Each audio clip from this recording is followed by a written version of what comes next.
الحمدللہ رب العالمین والصلاۃ والسلام علی سید الانبیاء والمرسلین۔ ابلیس کیا تھا اور کیا ہو گیا؟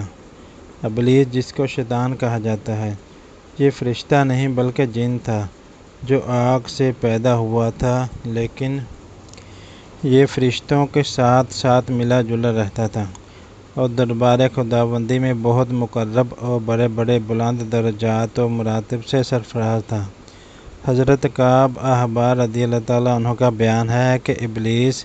40,000 برس تک جنت کا خزانچی رہا اور 80,000 برس تک ملائکہ کا ساتھی رہا اور 20,000 برس تک ملائکہ کو وعظ سناتا رہا اور 30,000 برس تک مقربین کا سردار رہا اور 1,000 برس تک روحانین کی سرداری کے منصب پر رہا اور 14,000 برس تک عرش کا طواف کرتا رہا۔ اور پہلے آسمان میں اس کا نام عابد اور دوسرے آسمان میں زاہد، تیسرے آسمان میں عارف، چوتھے آسمان میں ولی، پانچویں آسمان میں تقی اور چھٹے آسمان میں خازن، ساتویں آسمان میں عزازیل اور لوح محفوظ میں اس کا نام ابلیس لکھا ہوا تھا، اور یہ اپنے انجام سے غافل اور خاتمہ سے بے خبر تھا۔ لیکن جب اللہ تعالیٰ نے حضرت آدم علیہ السلام کو سجدہ کرنے کا حکم دیا تو ابلیس نے انکار کر دیا اور حضرت آدم علیہ السلام کی تحقیر اور اپنی بڑائی کا اظہار کر کے تکبر کیا۔ اسی جرم کی سزا میں خداوند عالم نے اس کو مردود بارگاہ کر کے دونوں جہاں میں ملعون فرما دیا اور اس کی پیروی کرنے والوں کو جہنم میں عذاب نار کا سزاوار بنا دیا۔ چنانچہ قرآن مجید میں ارشاد ربانی ہوا کہ ترجمہ کنز ایمان، فرمایا کس چیز نے تجھے روکا کہ تو نے سجدہ نہ کیا جب میں نے تجھے حکم دیا تھا؟ بولا، میں اس سے بہتر ہوں، تو نے مجھے آگ سے بنایا اور اسے مٹی سے بنایا۔ فرمایا، تو یہاں سے اتر جا، تجھے نہیں پہنچتا کہ یہاں رہ کر غرور کرے، نکل، تو ہے ذلت والوں میں۔ بولا، مجھے فرصت دے اس دن تک کہ لوگ اٹھائے جائیں۔ فرمایا، تجھے مہلت ہے۔ بولا، تو قسم اس کی کہ تو نے مجھے گمراہ کیا، میں ضرور تیرے سیدھے رستے پر ان کی طاق میں بیٹھوں گا، پھر ضرور میں ان کے پاس آؤں گا، ان کے آگے اور پیچھے اور داہنے اور بائیں سے، تو ان میں اکثر کو شکر گزار نہ پائے گا۔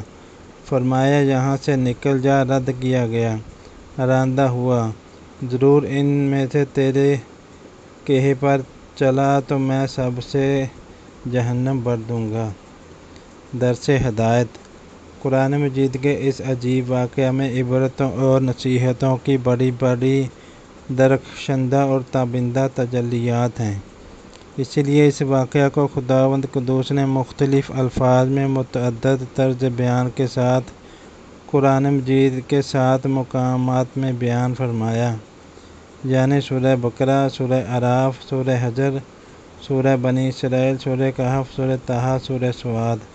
میں اس دل ہلا دینے واقعے کا تذکرہ مذکور ہے، جس سے مندرجہ ذیل حقائق کا درس ملتا ہے۔ اس سے ایک تو بہت بڑا درس ہدایت تو یہ ملتا ہے کہ کبھی ہرگز اپنی عبادتوں اور نیکیوں پر گھمنڈ اور غرور نہیں کرنا چاہیے، اور کسی گناہ گار کو اپنی مغفرت سے کبھی مایوس نہیں ہونا چاہیے، کیونکہ انجام کیا ہوگا اور خاتمہ کیسا ہوگا عام بندوں کو اس کی خبر نہیں،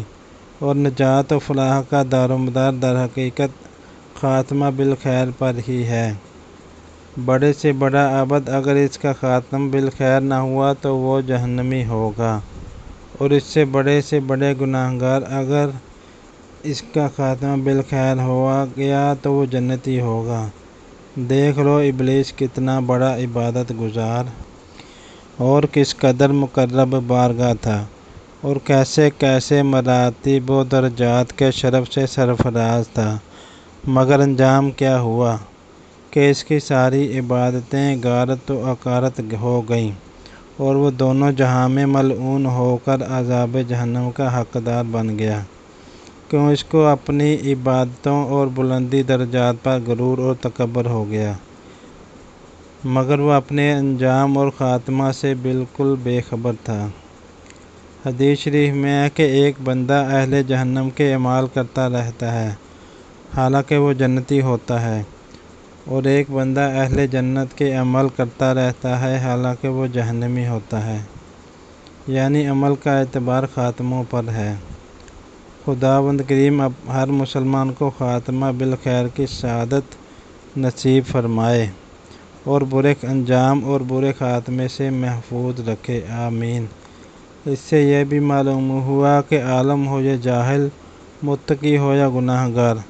ہر آدمی کو زندگی بھر شیطان کے وسوسوں سے ہوشیار اور اس کے فریبیوں سے بچتے رہنا چاہیے، کیونکہ شیطان نے قسم کھا کر خدا کے حضور میں اعلان کر دیا ہے کہ میں آگے پیچھے اور دائیں بائیں سے وسوسہ ڈال کر تیرے بندوں کو صراط مستقیم سے بہکاتا رہوں گا اور بہت سے بندوں کو خدا کا شکر گزار ہونے سے روک دوں گا۔ شیطان نے آگے پیچھے اور دائیں بائیں چاروں جانبوں سے انسانوں پر حملہ آور ہونے اور وسوسہ ڈالنے کا اعلان کیا ہے۔ اس سے معلوم ہوا کہ اوپر اور نیچے دونوں جانبوں سے شیطان انسانوں پر کبھی حملہ آور نہیں ہوگا، نہ اوپر اور نیچے کی جانب سے کوئی وسوسہ ڈال سکے گا۔ لہذا اگر کوئی انسان اپنے اوپر یا نیچے کی طرف سے کوئی روشنی یا کوئی بھی حیرت انگیز و تعجب خیز چیز دیکھے تو اسے سمجھ لینا چاہیے کہ یہ شیطانی کرتب یا ابلیس کا وسوسہ نہیں، بلکہ اس کو خیر سمجھ کر اس کی جانب متوجہ ہو اور خداوند قدوس کی طرف سے خیر اور بھلائی کی امید رکھے۔